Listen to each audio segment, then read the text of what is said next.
Uma das principais pautas do governo Lula 3 é o novo imposto de renda. E a comissão especial que analisa o projeto de isenção do imposto de renda para quem ganha até R$ 5.000 aprovou de forma simbólica o relatório de Arthur Lira, que é o relator deste assunto lá na Câmara dos Deputados. A partir de agora, o Congresso e a sociedade discutem os próximos passos, já que as pessoas que recebem até R$ 5.000 ainda não estão isentas deste tributo. Ao mesmo tempo, foi aprovada a tributação sobre os mais ricos. Sobre este assunto, converso agora com Jaqueline Maier, advogada, tributarista e doutora pela Universidade de São Paulo. Jaqueline, boa noite, obrigado por estar aqui com a gente no CNN Money. Boa noite, Naka. Obrigado pela presença e pelo tempo na tua agenda. Queria te ouvir sobre o relatório do deputado Arthur Lira sobre esta nova formatação do imposto de renda. Do que se queria inicialmente, do que foi proposto no texto original e do que foi aprovado, tivemos muitas mudanças. Boa noite. Boa noite, Naka. Mais uma vez. Bom, esse relatório que foi aprovado ontem, ele trouxe algumas alterações, mas via de regra, ele está muito alinhado com a proposta do governo.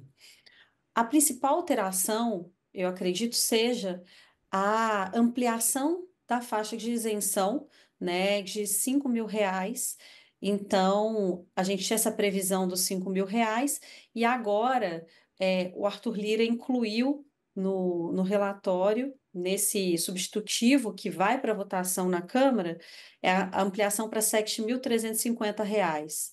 Então, as pessoas que ganham até R$ 5.000 por mês, elas estariam isentas, e as que ganham de 5 a 7.350, elas teriam uma redução significativa nessa tributação também.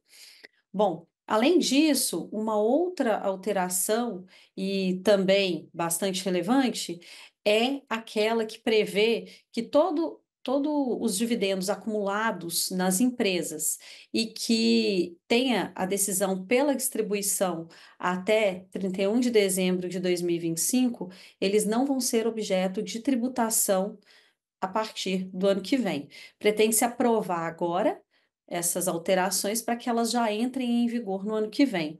Então, essas seriam as maiores alterações dentro do texto. Mas esse texto previa, e eu acredito que são 3 os pontos mais relevantes: a tributação de dividendos, que a gente nunca teve isso no Brasil. A partir de agora, então, nós teríamos essa tributação de 10% de tudo que exceder R$ 50.000 por mês. Então, aquelas pessoas que recebem dividendos, né, esses rendimentos advindos de empresas, elas se submeteriam à tributação de 10% sobre tudo aquilo que exceder R$ 50.000 por mês. E, além disso, o segundo ponto seria justamente a tributação, né, essa isenção de tributação das pessoas que oferem até R$ 5.000 por mês, e o que foi uma faixa ampliada até R$ 7.350, como eu mencionei anteriormente.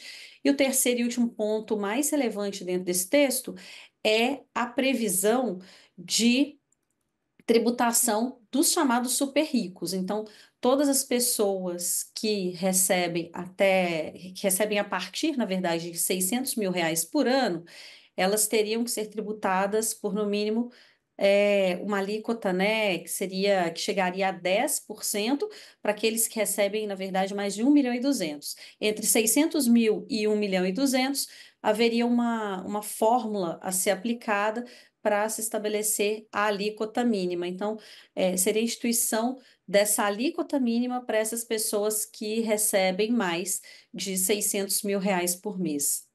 Jaqueline, durante a costura deste texto, uma preocupação do mundo econômico foi com a possibilidade de algum tipo de distorção eventualmente gerada pelo texto a ser aprovado pelo Congresso Nacional, porque havia o temor, por exemplo, de concessão, de um lado, do benefício aos mais pobres, sem que houvesse necessariamente um equilíbrio com a contrapartida dos mais ricos, né, com a cobrança majorada dos mais ricos. Pelo desenho, pelo que se sabe até agora, este desequilíbrio, o risco deste desequilíbrio te parece existir ou é um assunto muito ainda prematuro para se fazer conta? Bom, no relatório que foi aprovado ontem e nas considerações trazidas nessa discussão prévia à aprovação do relatório, os dados que foram enviados pelo Ministério da Fazenda prevê que a, essa ampliação da faixa de isenção ela seria compensada nessas duas frentes, na tributação dos super ricos, com esse estabelecimento de alíquota mínima, e na tributação dos dividendos. Então, eu teria uma exoneração próxima de 28 bilhões de reais, e teria uma receita adicional com a tributação dos super ricos e com a tributação dos dividendos de aproximadamente 30 bilhões de reais. Então, haveria a compensação do ponto de vista de receita. Mas o que, entre os argumentos ali levantados, contrários, né, a essa posição adotada no relatório, eu acho que o principal deles é o de que a ampliação dessa faixa de isenção e a tributação instituída sobre lucros e dividendos e essa alíquota mínima estabelecida para os super ricos, ela seria de alguma forma compensada. E então, essa compensação poderia advir, por exemplo, de aumento de preços de produtos, de uma compensação econômica mesmo, né, por essa tributação que não existia e que agora passa a existir. O ponto, me parece, é que quando a gente fala de tributação da renda, esse é o principal instrumento para se fazer justiça fiscal efetivamente.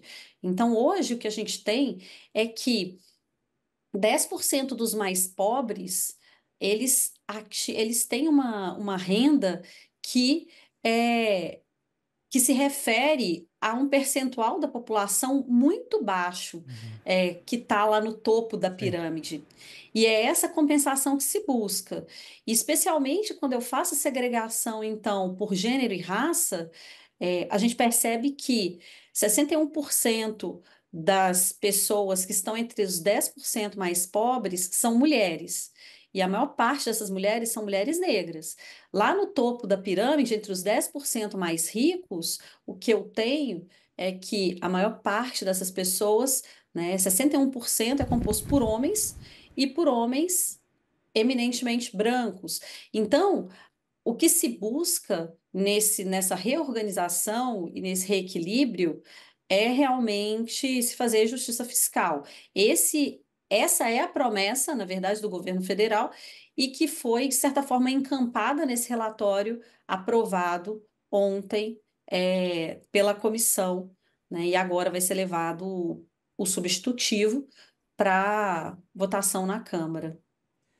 Muito bem, conversamos com Jaqueline Maier, que é advogada tributarista, doutora pela Universidade de São Paulo. Jaqueline, eu poderia continuar a conversa aqui, mas infelizmente a gente está no finzinho do jornal. Eu já deixo aqui o convite para uma outra conversa, já que esse assunto, ele ainda, né, teremos novidades sobre isso. E eu faço questão de voltar a conversar contigo, porque esse assunto da justiça tributária é algo absolutamente importante de ser atacado aqui no Brasil e quero muito te ouvir ainda sobre este assunto. Por enquanto, obrigado pela companhia e pela conversa aqui nesta edição do Fechamento de Mercado. Obrigado, boa noite. Boa noite, obrigada. Até logo.